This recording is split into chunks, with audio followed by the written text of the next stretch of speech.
గులాబీ బాస్ చాలా కాలం తర్వాత హాట్ కామెంట్స్ చేశారు. పార్టీ మారిన ఎమ్మెల్యేల నియోజకవర్గాల్లో ఉప ఎన్నికలు రావడం ఖాయమన్నారు బీఆర్ఎస్ అధ్యక్షుడు కేసీఆర్. తెలంగాణ ప్రజలు పార్టీ మారిన ఎమ్మెల్యేలకు బుద్ధి చెప్తారన్నారు. స్టేషన్ ఘన్పూర్లోనూ ఉప ఎన్నిక వస్తుందని, కడియం శ్రీహరి ఓడిపోయి రాజయ్య ఎమ్మెల్యేగా గెలుస్తాడంటూ కామెంట్ చేశారు. ఎర్రవల్లి ఫామ్ హౌస్ లో మాజీ సీఎం కేసీఆర్ ను తాడికొండ రాజయ్య కలిశారు. కేసీఆర్ సమక్షంలో ధర్మసాగర్ మాజీ జెడ్పీటీసీ కీర్తి వెంకటేశ్వర్లు మరికొంతమంది నాయకులు బీఆర్ఎస్ లో చేరారు. ఈ నెల 15న తెలంగాణ భవన్ లో వర్కింగ్ ప్రెసిడెంట్ కేటీఆర్ సమక్షంలో స్టేషన్ ఘన్పూర్ నియోజకవర్గం నుంచి సుమారు 1000 మందితో చేరికల కార్యక్రమం ఉండనున్నట్లు తెలుస్తోంది.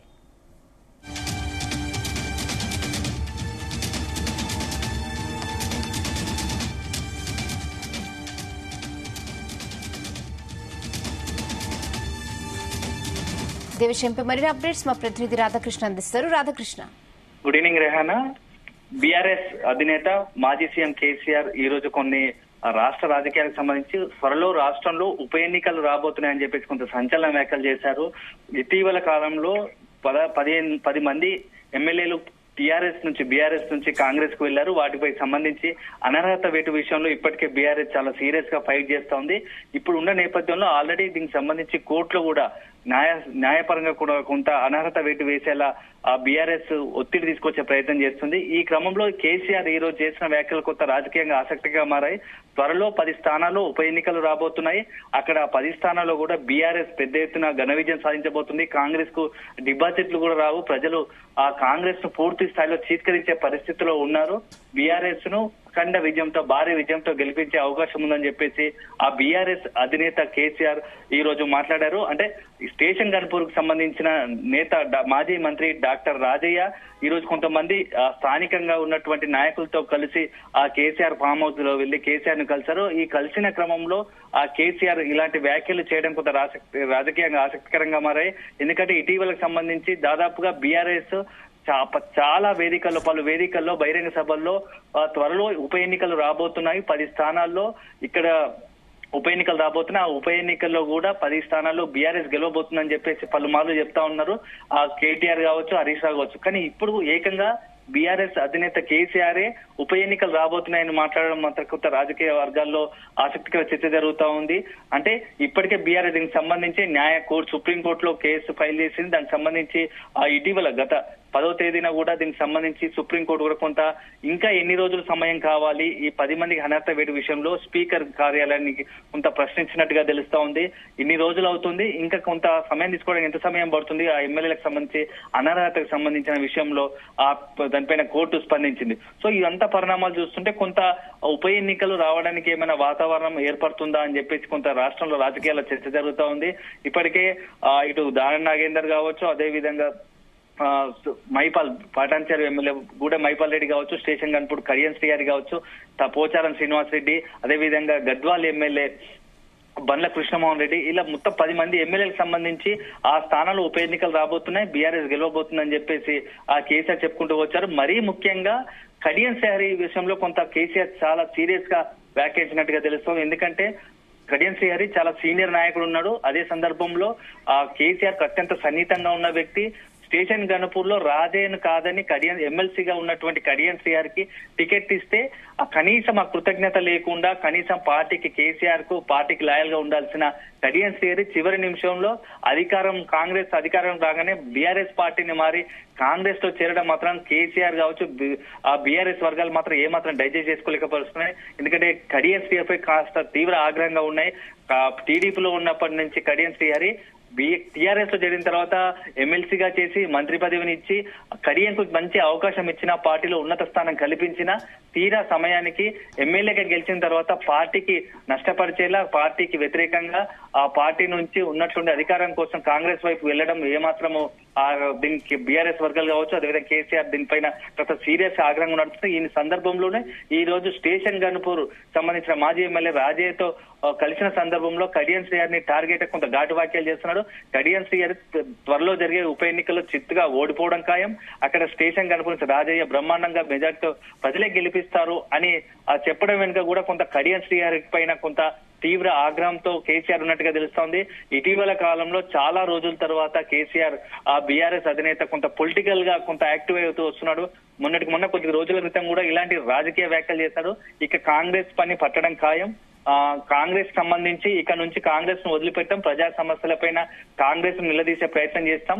కాంగ్రెస్ సంబంధించిన కాంగ్రెస్ శ్రేణులే కార్యకర్తలే రేవంత్ సర్కార్ ప్రభుత్వాన్ని కొంత రేవంత్ సర్కార్ పరిపాలన తీరుపై ఆగ్రహంగా ఉన్నారు, కార్యకర్తలు తీవ్ర అసంతృప్తిలో ఉన్నారు అని చెప్పేసి రేవంత్ రెడ్డి సంబంధించిన పాలనపై కేసీఆర్ చెప్పుకుంటూ వచ్చారు. ఈ క్రమంలో ఇప్పుడు ఈ ఉప ఎన్నికల గురించి కూడా మాట్లాడడం కొంత త్వరలో కేసీఆర్ పూర్తి స్థాయిలో యాక్టివ్ పాలిటిక్స్ లోకి అడుగు పెట్టబోతున్నారు.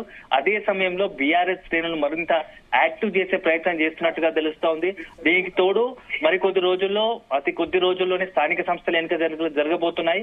ఈ సమయంలో స్థానికంగా ఉన్నటువంటి రాష్ట్ర వ్యాప్తంగా ఉన్న బీఆర్ఎస్ క్యాడర్ ను కొంత ఉత్సాహపరచడానికి కేసీఆర్ ఇలాంటి వ్యాఖ్యలు చేస్తున్నారా అని చెప్పేసి కూడా ఒక రకమైన చర్చ జరుగుతా ఉంది. సో ఇప్పటికీ మొత్తంగా ఉన్న కేటీఆర్ కొడంగల్లో సీఎం రేవంత్ రెడ్డికి సొంత నియోజకవర్గంలో ఇదే విధంగా కొడంగల్ కు సంబంధించి రేవంత్ రెడ్డి పైన సవాలు విసిరి రేవంత్ రెడ్డిని రాజీనామా చేసి తిరిగి ఉప ఎన్నికలకు సిద్ధమా అని చెప్పి సవాలు విసరడం ఒక ఎత్తు అయితే, ఇప్పుడు ఈ ఉప ఎన్నికలకు సంబంధించి కేసీఆర్ 10 స్థానాల్లో త్వరలో ఉప ఎన్నికలు జరగబోతున్నాయి, అక్కడ బీఆర్ఎస్ గెలవబోతుందని చెప్పేసి ఆ కేసీఆర్ ప్రకటించడం వెనుక పూర్తి స్థాయిలో బీఆర్ఎస్ శ్రేణులను మరోసారి యాక్టివ్ చేసి స్థానిక సంస్థ ఎన్నికల్లో కొంత మనోధైర్యం నింపి గట్టిగా కాంగ్రెస్ సంబంధించి ప్రత్యర్థులకు ధీటుగా సమాధానం చెప్పాలి, ఆ పోటీలో నిలబడాలి అనే ఒక ఉద్దేశంతో బీఆర్ఎస్ శ్రేణులను ఆ నేతలను సమాయత్తం చేస్తున్నట్టుగా అనిపిస్తుందని చెప్పేసి ఇటు రాజకీయ వర్గాల్లో చర్చ జరుగుతోంది. మరోవైపు కేసీఆర్ వ్యాఖ్యలపైన కావచ్చు, కేటీఆర్ వ్యాఖ్యలపైన కాంగ్రెస్ కూడా ఇప్పటికే కౌంటర్లు మొదలవుతున్నాయి. నిన్న ఆ కేటీఆర్ వ్యాఖ్యలపైన స్థానిక కాంగ్రెస్ ఎమ్మెల్యేలు సంబంధించి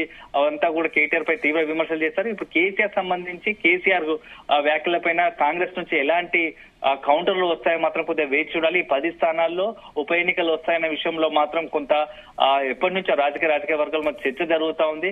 ఎందుకంటే అనర్హత వేటుకు సంబంధించి ఖచ్చితంగా ఈ 10 మంది ఎమ్మెల్యేల పైన అనర్హత వేటు పడడం ఖాయమని బీఆర్ఎస్ భావిస్తుంది. ఆ వైపుగానే ఇప్పటికే న్యాయ సలహాలు తీసుకుంటూ సుప్రీంకోర్టులో రాధాకృష్ణ అంటే కోర్టు తీర్పు బీఆర్ఎస్ కు అనుకూలంగా వస్తుందనే కాన్ఫిడెన్స్ తోనే కేసీఆర్ ఈ కామెంట్స్ చేశారనుకోవచ్చా? తప్పకుండా ఇప్పటికే దీనికి సంబంధించి కేటీఆర్ అదేవిధంగా బీఆర్ఎస్ చాలా ప్రతిష్టాత్మకంగా సీరియస్ గా తీసుకుంది. సీనియర్ న్యాయవాదులు ఢిల్లీలో సుప్రీంకోర్టులో వాదించడానికి ఆ సీనియర్ న్యాయవాదులతో నిత్యం సంప్రదింపులు జరుపుతా ఉంది. ఈ గతంలో వివిధ రాష్ట్రాల్లో కావచ్చు ఇలాంటి కేసుల సందర్భంలో సుప్రీంకోర్టు గతంలో ఇచ్చిన ఏమన్నా ఇట్లాంటి తీర్పులు ఏమైనా ఉన్నాయా వాటిని కూడా కొంత జోడిస్తూ న్యాయవాదుల సలహాలు తీసుకుంటుంది. గతంలో ఇలాంటి తీర్పులు ఇచ్చారు, ప్రస్తుతం ఈ 10 మంది పైన కూడా అనర్హత వేటు వేయాలి అని చెప్పేసి కొంత న్యాయ సలహాలు తీసుకుంటూ సుప్రీంకోర్టులో బలమైన వాదనలు వినిపించే ప్రయత్నం చేస్తా ఉంది. సో బీఆర్ఎస్ లో ఇంటర్నల్ గా కూడా చర్చ జరుగుతుందంటే ఖచ్చితంగా తీర్పు మనకు అనుకూలంగా వస్తుంది. ఈ 10 మందికి సంబంధించి ఎమ్మెల్యేలకు సంబంధించి అనర్హత వేటు పడడం ఖాయము.